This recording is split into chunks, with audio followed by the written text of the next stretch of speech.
Peran 5 tersangka dalam kasus Subang yang menewaskan Tuti dan Amalia terungkap dalam rekonstruksi pada Rabu, 22 November 2023. Rekonstruksi kasus Subang itu dihadiri Yosep dan Danu, dengan dikawal ratusan polisi. Direktur Ditreskrimum Polda Jabar, Kombes Surawan, menyebutkan, dalam rekonstruksi tersebut, Yosep berperan sebagai eksekutor pembunuhan Tuti Suhartini dan Amalia Mustika. Dalam rekonstruksi itu, terungkap bahwa Yosep yang lebih dulu menghabisi Tuti yang sedang duduk di ruang tamu, kemudian, Amalia yang terbangun karena mendengar kegaduhan antara Yosep dan Tuti.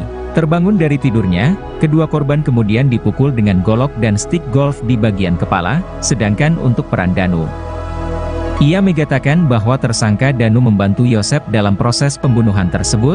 Danu melakukan adegan rekonstruksi dengan memegang korban saat berlangsung eksekusi oleh Yosep. Katanya, dalam rekonstruksi tersebut, seharusnya didatangkan 3 tersangka lainnya untuk menjalani rekonstruksi. Namun, saat tiba di lokasi pembunuhan, ketiga orang yang merupakan Mimin istri muda Yosep, kemudian anak tiri Yosep Arigi dan Abi itu menolak menjalani rekonstruksi. Untuk peran Mimin itu memandikan kedua jenazah korban sebelum disimpan di mobil Alphard.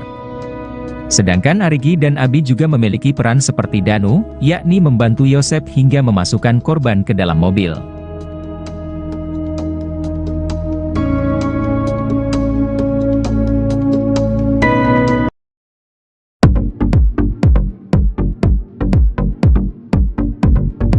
Mimin Mintarsih terus melawan demi lepas dari jeratan kasus pembunuhan ibu dan anak di Subang. Mimin masih berkeyakinan bahwa kesaksian Danu pada kasus Subang bisa dipatahkan. Danu alias Muhammad Ramdhanu adalah sosok yang membongkar kepada kepolisian terkait pembunuhan Tuti Suhartini dan Amalia Mustika Ratu. Keterangan Danu itu memunculkan 5 tersangka, yakni Yosep, Mimin, Arigi dan Abi. Mimin tak terima dengan keterangan Danu yang membuat dirinya dijadikan tersangka dalam kasus Subang. Keterangan Danu ini juga yang dijadikan dasar oleh polisi saat melakukan rekonstruksi pada Rabu, 22 November 2023. Mimin mengaku akan tetap berjuang lepas dari jeratan kasus Subang, meski tak lagi punya penghasilan. Kondisi perekonomian keluarga Mimin menjadi tak karuan sejak ditetapkan sebagai tersangka kasus pembunuhan ibu dan anak di Subang. Betapa tidak, Yosep, suami Mimin, kini mendekam di penjara setelah ditetapkan sebagai tersangka pembunuhan Tuti Suhartini dan Amalia Mustika Ratu. Belum lagi rekening Yayasan Bina Prestasi Nasional yang kini diblokir polisi selama proses pengungkapan kasus Subang. Pengacara Mimin, Rohman Hidayat menerangkan pemasukan kliennya kini hanya bertumpu pada penghasilan yang didapat oleh Arigi Reksa Pratama. Walau menghadapi keterbatasan ekonomi, Mimin tak gentar melawan kesaksian Danu yang menjeratnya dalam kasus Subang. Rohman Hidayat telah mendaftarkan pra-peradilan 3 tersangka kasus pembunuhan ibu dan anak di Subang.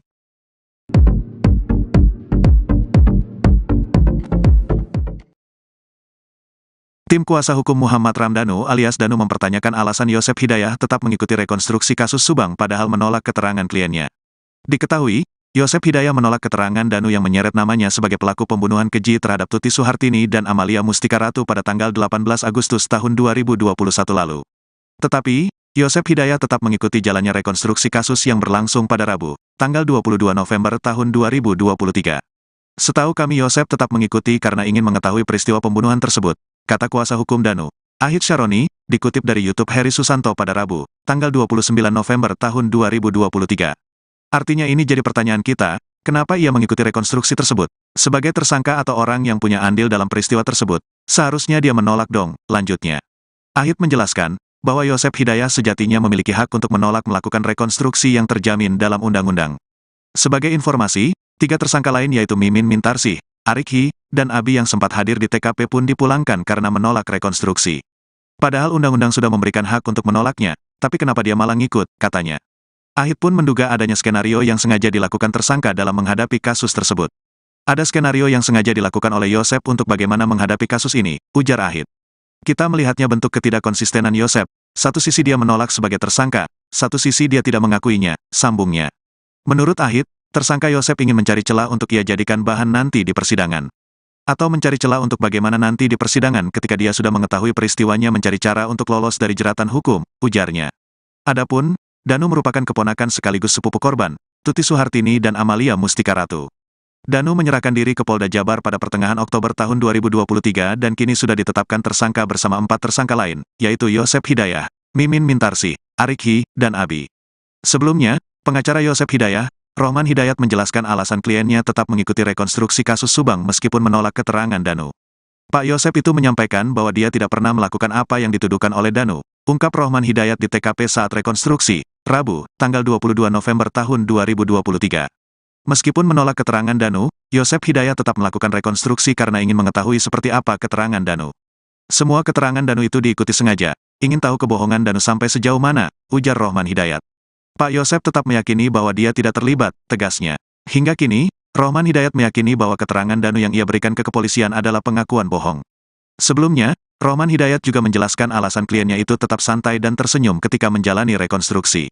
Menurut Rohman Hidayat, alasan kliennya itu bisa begitu santai karena memang tidak merasa bersalah. Saya pikir, kalau orang bersalah tidak akan pernah santai, ujar Rohman Hidayat. Tapi Pak Yosep berusaha setenang mungkin karena dia memang tidak pernah melakukan seperti yang dilakukan Danu, sambung Rohman Hidayat. Ketika ditanya terkait kondisi kesehatan kliennya, Rohman menjelaskan bahwa Yosep Hidayah dalam keadaan baik. Insya Allah baik, kata Rohman. Kendati demikian, Rohman Hidayat tidak memungkiri bahwa kliennya mendapatkan tekanan secara psikologis.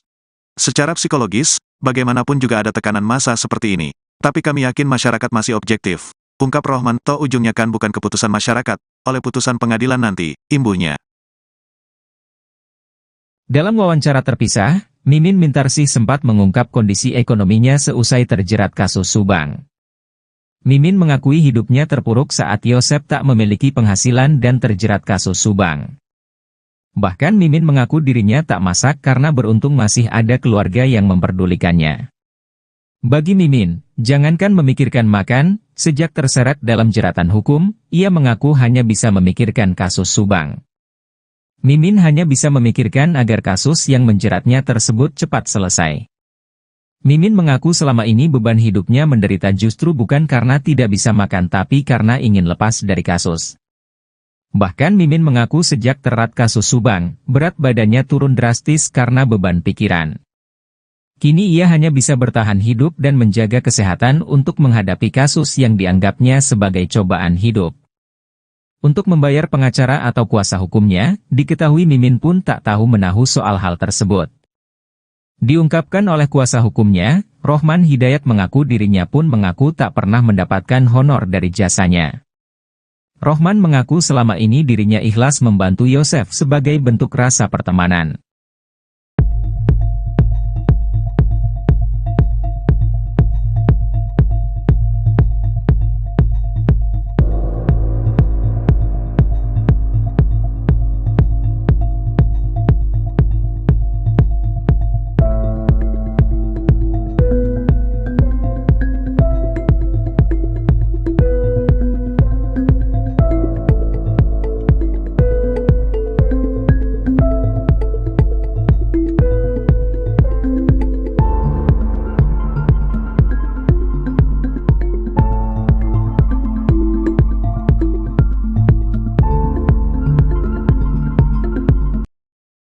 Sejak terjerat dalam kasus Subang, ternyata kondisi ekonomi Mimin